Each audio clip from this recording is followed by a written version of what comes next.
Alright, good morning. Got a delivery of cetane booster. Good stuff there. Highly recommend it. So we're going to finish up this 2024 GMC 3500 cabin chassis L5P today. We got everything here we need, finally. He is anticipating on picking this truck up, and I am anticipating on giving it back. So we got this. We have another, not my truck, of course. We have this guy here. This is a work truck. This truck hasn't been to me in about 2 years. See, it's a little roughed up. Like I say, this is work. This is a work truck. There's no doubt, no question. There's the key for it right there. Cool. Oh man, this is I don't even know what year this is. Let's see. I think this is. I know it's not an LML. It's a. I think it's an LMN. It's a 2010. So yeah, an LMN. The predecessor of the LML. Which these are good engines. They're just. I think these still have the CP3 injection pump, which is was rather more preferred from people buying these kind of year model trucks. Now this is during the bankruptcy era of GM, which if you know anything about GM, the bankruptcy era for these trucks wasn't the greatest era, just pretty much because of the quality, right? So the plastics are really cheap. The trucks weren't built that great. Still good trucks, just weren't built as good as the newer ones. I like the placement of this fuel filter here. Is it factory? No. It's a factory housing. It doesn't look like it's factory. I'm pretty sure they're all mounted on the side. No, that is aftermarket. Look at that. That is in red. It's supposed to go over here like all the other ones.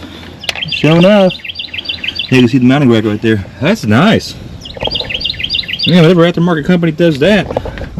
Let's say Western Diesel, that's badass. That right there, that factory should take a different. This is where top filters should be.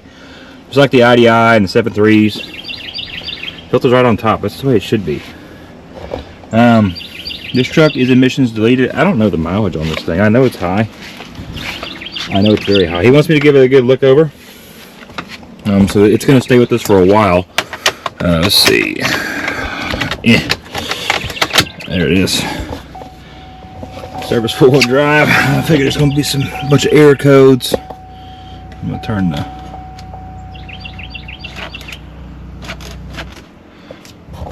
service brake trailer system. Service 4-wheel drive. Hood's open. 258,957 miles on this 2010 Chevy 2500 heavy duty with the Will Allison 6-speed. And a Duramax. I think this is still technically in a Zuzu. The complaint is that it has turbos making weird noises, loss of power. So I'm quite positive, which I can already kind of see the soot against the firewall, that we are missing, or we have a cracked up-pipe bellow. This is a very common thing on the LMNs. Really popular on LMLs. Everything's a mess right now, so. I got boxes stacked everywhere. As I didn't see my flashlight, I was like, oh god. But it's very common, especially on the LMLs. They crack on the EGR pipe just because it's a high vibration spot. It's kind of like how the 6.4s kind of do the same thing. Oh yeah, oh hell yeah, he's definitely got a cracked up pipe. Yep. So I don't know if the camera will pick it up, right? But I don't know, let's see. It's hard to use. You can see back there, there's a lot of soot against the firewall. There's a lot of soot on the downpipe. And I can see what looks like a crack in the bellow for the EGR neck. That's exactly what it looks like. The good thing is, we know what it is. The bad thing is, we got to change up pipes. If you know anything about doing up pipes on a Duramax, the L5Ps, it's not bad. Every previous generation from 2016, the LML all the way to the LB7, up pipes suck ass. And I mean suck ass horribly. I don't know what ungodly torque spec they put them to factory, but I would much rather pull factory up pipes out of a factory 6.4 than do these. These things just suck. I think he says that AC issue. We can pretty much tell right there. We have an AC line leak. That's why it's real oily right there.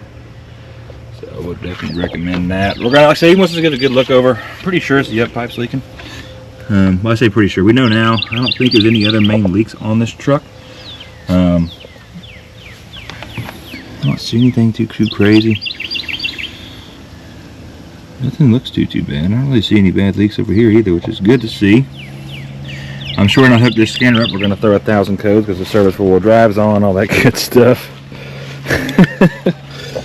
That's what happens. It's a work truck. Like I say, looks like we got a coolant leak on that hose right there. That little knob off that goes to the manifold, or I guess the cooling neck, and then goes down to the water pump. Looks like there's a little leak on that hose there. Not too bad. There is coolant level in the bottle. Got a new hydrant boost and a new brake booster. Looky there, some new stuff. Typical GM harness stuff here. Wires run everywhere because GM runs wires the absolute worst direction on these Duramaxes, because that's just what GM does. Because, well, no, GM is GM. Because GM, well, yeah. Other than that, though, man, it doesn't really look too bad. I've seen a lot worse. This doesn't look too bad. So the truck is deleted. I'm pretty sure somebody left that bolt loose. Definitely got some oil coming out of the CCV. I'm kind of curious on the blow by. We'll look at that as we go to look at this truck closer. We're not going to do that right now. Again, the other L5P is priority. This truck is not priority. Obviously we are going to work on it in a timely fashion. We're not just going to throw it on the back burner, but since again, he dropped this truck off knowing it would be quite a few weeks before we get to it. Because, I mean, I got to be able to diagnose it, like, again, like the exhaust leak. I'm not just going to order parts, like, oh, that's exactly what it is, and it not be it. So I wanted to verify, which we know it is. I got to look at everything else, see what else it needs, and then see what he's willing to spend, right? Because I can't just go spending people's money without permission. That is not the right way to do things. But yeah, that's where we're at with this truck. So we definitely know for a fact she's got up pipe leaks. I haven't looked at the codes, so she needs. Well, he said he's going to bedline under the whole truck, which, I mean, this is that era of paint. It's just they didn't really. GM dropped the ball. I say it's a work truck though. I mean, it's as long as it works for them, I guess, is all that matters. I mean, a work truck's a work truck. It ain't built to be a beauty queen. It's just used to work. So we know what's going on there. We're going to pull the motor for this truck. This set of days I have off, that is a goal. The motor out of the other truck is at least coming out of that chassis. Or rather, we get this one. There's a bird nest right there. Oh, damn, look at there, the freaking bird nest in there. Show you how long it's been sitting. And I know, I already saw the bird flying around too. Well, that's a nifty little spot. Underneath the battery tray. I don't see any eggs. Yeah. Alright. Well, like I say, let's go ahead. We're going to go ahead and get this thing back together. I'm going to get the downpipe in it. Get all that in. And then since this is a cab and chassis truck, the DPF filter is further back than the normal series light duty trucks because the emission standards are different. So we've got to cut some pipe off the factory system. I'm going to weld it on. Which, you know, if I would have known it's cab and chassis, we would have ordered a different piping kit, but what he told me, from his knowledge, it's not a cab and chassis truck, which, I mean, looking at it right, you can't really tell because it is a standard size frame length for a long bed crew cab. It's not an extended frame, which typically is the bigger giveaway. It also is a dual tank truck, funny enough. I don't know what the tank size is on these. I know the big tank's pretty big, and it's at like it's a 40-gallon secondary or 20-gallon secondary. I don't know how it works for tank selection either. So he did have an issue with this from the factory. This thing here, this little rubber boot cracked on them. It said it had bad fuel mileage forever until the oil that's left on top of the CCV, but whatever. Well, that's all I got. So need nothing to it but to do it. We'll get this sucker done. We'll see what else we can do. See, I'll probably pull that thing up. I do plan to. I need to get my gooseneck. I need to fire this whole thing up here. It's been sitting for a week. Go grab my gooseneck from the property. bring it over here, just make sure everything's good on it. Tires are good, make sure the lights still work.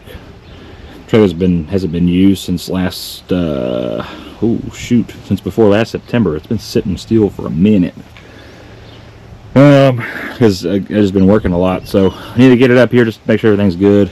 We are looking at buying another truck right now, another fixer-upper. There's a couple 6.4s I'm looking at.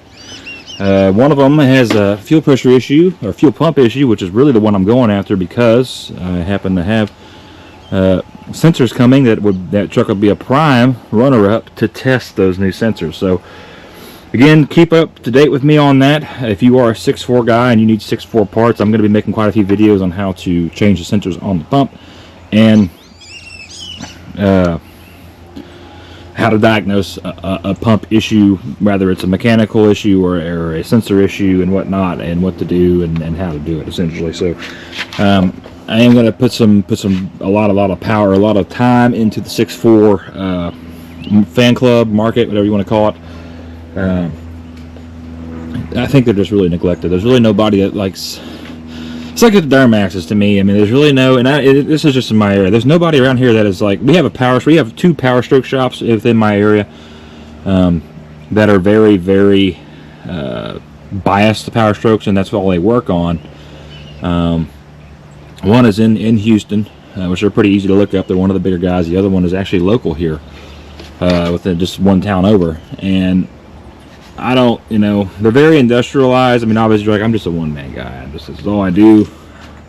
We are building a shop. It's just not right now, right? Especially anybody who walks the economy. I'm not going to spend a whole buttload of capital on a shop right now because this way the economy is, everything going on. There's more capital you have to make, the safer you are. So just something to think about. But we are going to build a shop at some point here in the near future. Hopefully here sooner than later. Because the guy who owns this truck builds metal buildings, and me and him have been talking about plans. And I think for the price he can give me, and I have helped him, he'll help me, kind of thing. So I think he's sounded like he's going to give me a pretty good price as far as assembling. So I mean, I think what he quoted me for another place quoted me just for materials, not assembly, and of course excluding concrete and permits. He can do that. He can do a turnkey. He can do the materials and assembly. I have a concrete guy, so I'm not too worried about that. It's just going to cost a hell of a lot more money, right? But it is what it is. Everything's going to cost money. But it's just something to think about. So that's kind of what we're looking at here. But yeah, I'm going to put a lot of time in the 6.4 market. So we're going to try to make 6.4s, really going to help the industry there and the people who own them and want to own them. Again, I'm one of them. I love them. In fact, my next purchase that I want for my own collection, I know the old lady's going to kill me, and that's okay. I do want a 350 4-wheel drive dually, preferably a King Ranch, maybe even a Harley truck if I can find it. I'd even look at a 450 King Ranch. Would be pretty cool. I would definitely be about it, because I do want a dually. I don't want a 6.0 dually because I want the 6.4 with the better axles. I wouldn't mind even having the Ram 3500, but I really want a 6. I don't know. I'm like a crackhead for power strokes, even though I love my Rams. But I don't know. It's weird. I have a weird relationship with the most hated V8 diesels that everybody seems to talk shit about, which is funny. And I sit here and prove it. They're one of the better ones. But yeah. So less talking. Let's get this FIP together. Get this truck back in the owner's hands. Let's get paid and move on to the next one. Like I said, we got plenty of work to do. And not a lot of time to do it, so let's get after it. Alright, we're just getting doing our test drive in the 2024 Duramax. A couple things we're going to tighten up here. Other than that, the old girl runs good, sounds good, runs good.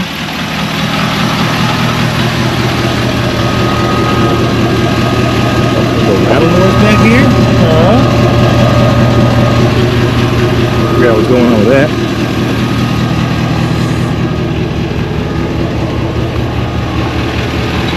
Oh yeah, we'll rough spot in there where the flatbed is more than likely, but that's no big deal. We're going to shut it off, let it cool for a minute. We're going to change the oil. Boy, she sounds good. The more I love and a good sounding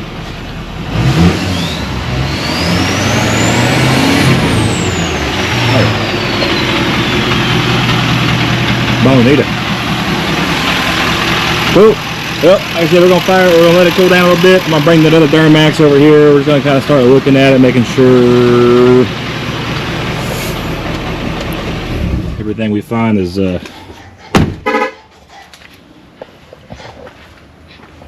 runs good. My little actuator's doing a little in the run cycles. Makes all kinds of weird noises. I don't understand on the older L5P, on the older body style, that the actuator is a full aluminum case, where this one it's got a plastic cap and it's a lot smaller. Same turbo, and that didn't change, but I don't know. I think that really matters. It didn't really change anything, but just something that I noticed. Other than that, though, seemed like it was kind of off center. Cool. Well, that's it for this truck. Let's get the other one moved up and get her going. Alright, so we're done with the 2024. We were looking at the 2010 LMN Duramax. Funny thing, these things, they always come in waves. Like, sometimes I get a Cummins here and there, and I'll get a Ford here and there. 7.3s typically come in waves. 6.0s, 6.4s, Duramaxes, they always come in pairs, and I've got that it's 3 this time. We got another one getting dropped off tonight. This 2017 L5P. We just got the 2024 done. We got this 2010. This got dropped off yesterday. So yeah, it's entertaining to me. Everything, especially, I don't know what it is with Duramax. They always come in at a minimum of 2. I never just get 1. It's always 2 for whatever reason. Of course, and then we had the one we rebuilt. We're going to do a valve lash adjustment on that truck as well. With them being new heads, everything's kind of had quite a few heat cycles, good break-it in period. He's done a lot of pulling with it, so everything should be situated nice and good. So we're going to do a run the deck on it just to be good, call it good, and then we'll send him on his way. And that should be the last time we should really ever see that truck, besides for something dumb, I guess. But so we got a bunch of codes here, right? So we got the engine brake control module. We got the transmission. This is trailer brake control module. That's right. Yeah. ECM, glow plug control module, and then the transmission control module, transfer case control module. Excuse me.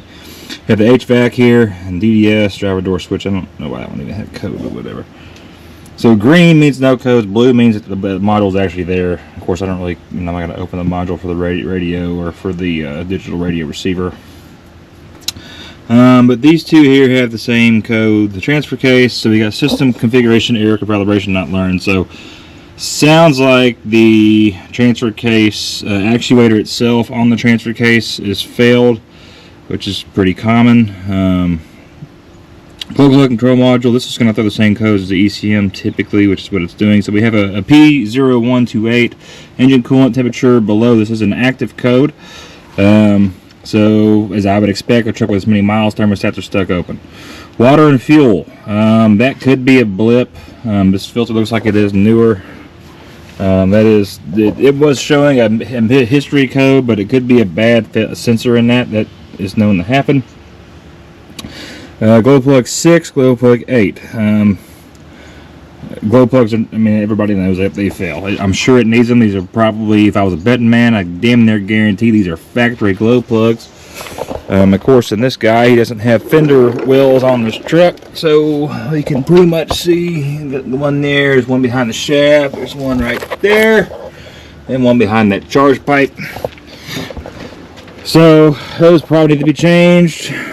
Also, remember, anytime you change a glow plug, whether it's a Duramax or a Ford, use a factory plug. If it's a Duramax, Delco only. If it's a Ford, Motorcraft only. You run anything like Autolite or any other brand, you're going to have a bad time. The plug could melt, the plug could break off, and you're going to be costing yourself a very, very, very expensive repair. Pay the money, the $30, $40, whatever it is, a plug. Buy a good plug, put it in there so you don't cost yourself a couple $1,000, potentially a lot more than a couple $1,000, right? If you're lucky, you get off minimal. Most people don't, though, as I've seen. And of course, the other ones, these are really easy to do. Bam, bam, bam, bam. So, you do got to do the up pipes, like I say. We already know that. I'm going to have to crawl underneath the truck and look at it. It needs a whole new front end, like complete new front end. It needs a gearbox. It needs the other, I guess I really call it the other gear arm, really. tie rod ends, it needs hubs, it needs ball joints, it needs control arm bushings horribly. I'm pretty sure it's a factory front end. Again, as you can tell, this truck has been rode hard and put up with. It's a work truck. I'm not bashing it, but it needs love. And if you're going to keep using it like this, you have to put money in it, otherwise it will fail you. So it's kind of where I'm looking at it. So we're about to crawl underneath the truck and look, see if we see anything crazy. I don't see any leaks up top. Still factory injectors. I mean, like I said, all the harness looks pretty raggedy. I did want to check the blow-by of it though. What other code do we have here? And then a cruise control brake switch. Let's see what this typically says. Price brake switch. Okay. TCM's still good. We don't worry about that. So yeah. Heavy button brake switch too. That makes a lot of sense. It also could have been there, just him playing with his foot. Anybody who knows, obviously, when you go to touch, if you have your cruise control set on any trucks, the newer ones are obviously a lot smarter, but especially the older ones, it's all switch based. There's a switch somewhere, and of course, it's all hidden behind the wires. But there's a switch that actually goes on this one when the brake pedal is all the way up. It pushes a switch in, which tells the truck, hey, the brake pedal is not depressed, keeps the lights off, keeps cruise control on, doesn't activate the exhaust brake, stuff like that. When you depress the or press the brake pedal down, that switch will activate, which will kick your brake lights on. It'll disengage cruise control. That way, you know, if the truck knows, hey, the operator's trying to brake the truck. That way, it doesn't keep trying to fuel it forward. So, but if anything happens with that, it'll have that. It's a good thing to know too. Kind of a side note on 6.4s, there's a pressure switch on the master cylinder, and if that pressure switch fails, it'll also not allow your cruise control to work. So that and the brake switch, those are the two big kickers for cruise controls not working, besides of course check engine light. These trucks will not let you use the cruise control if your check engine light is on. It doesn't matter what the code is, it will not engage. Weird. But yeah, so we're gonna look at that. Golly, look, even the weather strippings is all, Jesus Christ. I have not ever seen a truck with weather stripping that ate up. Even the carpet's like solid. Yeah. Well, work trucks, right? So, okay. Well, we're going to coordinate this whole thing. We're going to take a look at it, see what's all going on, and then we'll start pricing everything up. I'll give him a call, let him know what I find. Pretty sure it's going to need U-joints. It's kind of a given. The U-joints look factory in this truck, and with this many miles, and I know he pulls with it, I am quite sure that they are going to be damn near shot, if not on their way out. So, yep, that's where we're at though. So let's take a look and see what else we can find. Well, that's all we're really going to do today. I need to fix that little valence thing. It looks like shit. Got to make a quote for that one. He's still got to come pick up the 24. The 17 won't get here till about 5. And I got the batteries charging for the truck that has the motor for this one, so I can pull it up. I'm not going to drag, I'll just drive it. So we got these charging. We'll let those go, because it was like dead. There 3 bolts on the damn thing, so that's all good. But I'm going to go mow, since I'm still waiting on him to get here. So I'm going to go mow, that way I stay local. I need to mow anyway, so I'm going to go fire up the big tractor and cut some grass. Long overdue. That's going to be it for this video. So stay tuned. We're going to be working on this thing quite a bit. It sounds like we're only going to be doing the glow plugs and the up pipes. The sounds of it, which is fine. I get it. And then, like I said, either way, on this set of days off, the motor's coming out of the truck. Whether it goes in, whether we set it in this chassis, I don't know, but it is coming out of the truck. That is my goal. It's been pushed off. It's been busy as hell. So it's been a really weird season. Now we're kind of hitting a little bit of a slow point, which is good. I mean, I love work, but I also like, you know, where I'm not like bum rushed. But I mean, it is what it is, right? It's what I like to do. So this goes to the machine shop Wednesday. Today is Friday, so soon. And then we'll get it assembled, and it'll go become a new home. We'll do the same thing with 6.4. That's it. All right. Well, I'll see y'all in the next one.